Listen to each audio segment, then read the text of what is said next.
متنازع پینشن اصلاحات کے خلاف پیرس ایک بار پھر میدان جنگ بن گیا۔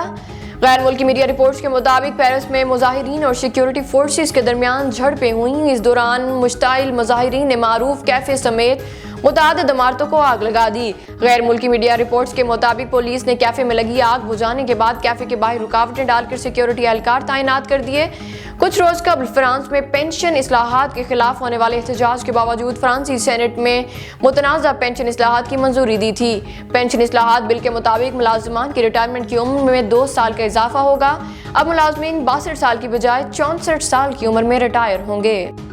آذربائیجان نے اشتعال انگیز اقدامات پر 4 ایرانی سفارتکاروں کو ملک بدر کر دیا۔ غیر ملکی میڈیا رپورٹ کے مطابق یہ اقدام اس وقت سامنے آیا جب باکو نے کہا کہ اس نے 6 افراد کو گرفتار کیا ہے جو ایرانی خفیہ اداروں سے منسلک تھے اور کیسپین ملک میں بغاوت کی منصوبہ بندی کر رہے تھے۔ واضح رہے کہ ایران اور آذربائیجان کے درمیان تعلقات طویل عرصے سے کشیدہ ہیں۔ آذربائیجان ایران کے حریف ترکی کا قریبی اتحادی ہے۔ باکو نے حالیہ برسوں میں ایران کے علاقائی حریف اسرائیل کے ساتھ بھی تعلقات کو گہرا کیا ہے۔ اور اسرائیلی ڈیفنس فورسز IDF کی جانب سے راکٹ حملوں کے جواب میں لبنان اور فلسطین کے مختلف علاقوں میں بمباری شروع کر دی گئی۔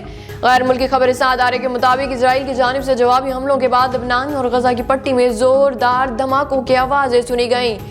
یہ حملے جنوبی لبنان سے اسرائیل پر راکٹ حملوں کے بعد ہوئے جن کا الزام اسرائیلیوں نے فلسطینی گروپ حماس پر عائد کیا ہے۔ حماس کا کہنا تھا کہ اسے اس بارے میں کوئی اطلاع نہیں ہے کہ یہ میزائل لبنان سے کس نے داغے تھے۔